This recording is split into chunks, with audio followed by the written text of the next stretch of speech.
Venga, vamos al lío. Seguro que esto le suena a todo el mundo. Dejas el móvil cargando o estás trabajando con el portátil y al rato notas que el cargador o la base están calientitos.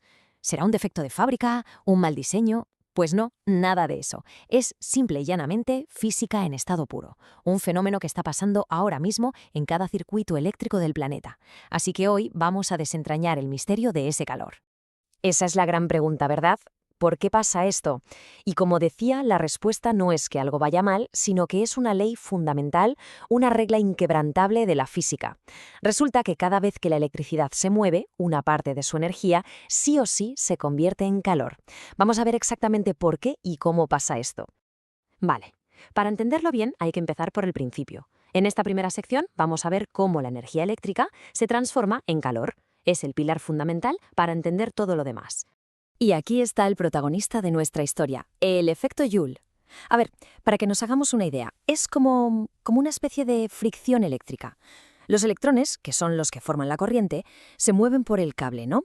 Pero claro, el camino no está despejado, es como intentar correr por un pasillo abarrotado de gente.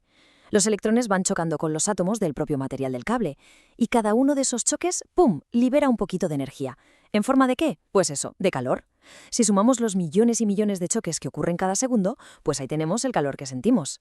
Ojo que este calor no aparece por arte de magia, no es aleatorio, depende directamente de tres factores clave. A ver, primero, la intensidad de la corriente, o sea, la cantidad de electrones que están pasando. A más electrones, más choques, más calor, lógico. Segundo, la resistencia del conductor. Esto es básicamente lo difícil que se lo pone el material a los electrones para pasar. Y tercero, el tiempo. ¿Cuánto rato está pasando la corriente? Cuanto más tiempo, más calor se acumula. Si subís cualquiera de estas tres cosas, el calor sube. Y aquí viene lo bueno. Lo más potente de todo esto es que no solo sabemos por qué se genera el calor, es que podemos calcularlo con una precisión matemática. Y para eso tenemos una herramienta, una fórmula que es la clave de todo. Esta es. Esta es la fórmula que lo explica todo. Q es el calor que buscamos, en calorías. Y fijaos en los componentes. Depende de la intensidad. Al cuadrado, al cuadrado. Esto es súper importante porque significa que la intensidad tiene un impacto brutal. Un poquito más de corriente dispara el calor muchísimo.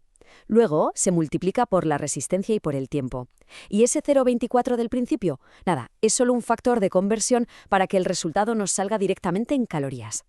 Vamos a desglosarla pieza por pieza para que quede súper claro. La K es el calor, lo que queremos averiguar. La I es la intensidad de la corriente, que se mide en amperios. La R es la resistencia, ese obstáculo del material, que se mide en ohmios. Y la T es el tiempo, que ojo, siempre tiene que estar en segundos. Con tener estos tres datos, podemos saber exactamente cuánto calor se va a generar.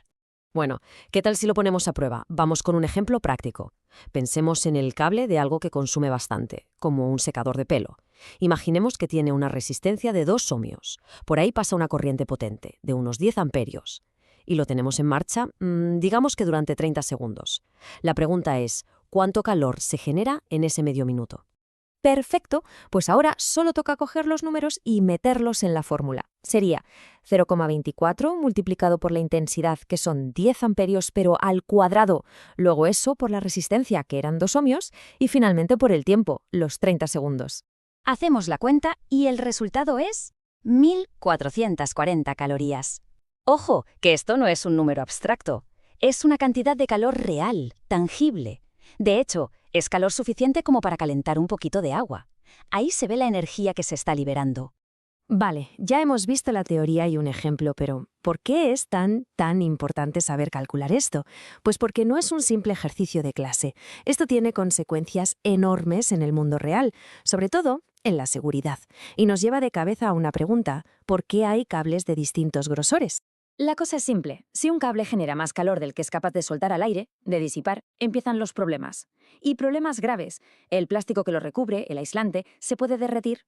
Y si se derrite, el metal queda al aire y eso puede provocar un cortocircuito, estropear el aparato que esté enchufado o, en el peor de los casos, provocar un incendio. Por eso, gestionar bien este calor es absolutamente vital. Y justo por eso los cables no son todos iguales. Cada cable está diseñado para aguantar una corriente máxima admisible, o sea, un tope de corriente antes de que se caliente demasiado. Es fácil de ver. Un cable más grueso es como una autopista más ancha. Tiene menos resistencia, los electrones pasan más fácil y además, al ser más grande, tiene más superficie para enfriarse. Por eso puede llevar mucha más corriente sin peligro. Y esto no es una recomendación, ¿eh? Es tan crucial que está regulado por ley. En las normativas eléctricas, como la de la ANDE que se menciona en la documentación base, se exige a los profesionales, a los ingenieros y electricistas, que calculen la sección del cable, o sea, su grosor, pensando precisamente en el calor que va a generar. Es una cuestión de seguridad de primer nivel. Pero esperad, que aquí viene lo más curioso de todo.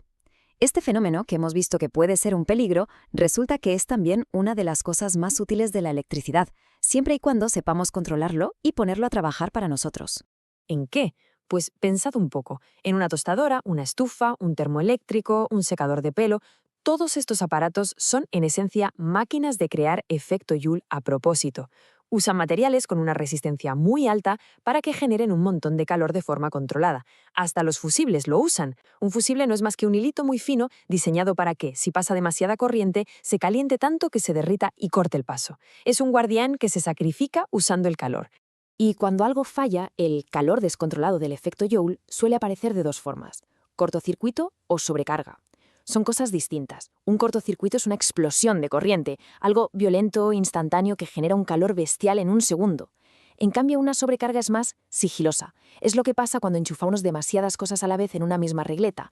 La corriente va subiendo por encima del límite, el cable se va calentando poco a poco, de forma gradual, hasta que se convierte en un problema igual de peligroso.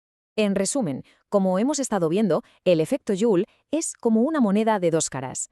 Es una ley de la física que no podemos evitar y que nos plantea retos de ingeniería muy serios, pero a la vez nos da unas oportunidades fantásticas.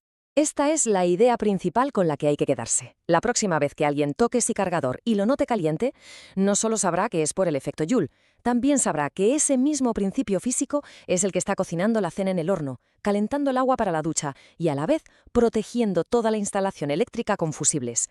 Es un equilibrio constante entre ser un riesgo y ser una herramienta. Y todo esto nos lleva a una reflexión final, una pregunta con vistas al futuro.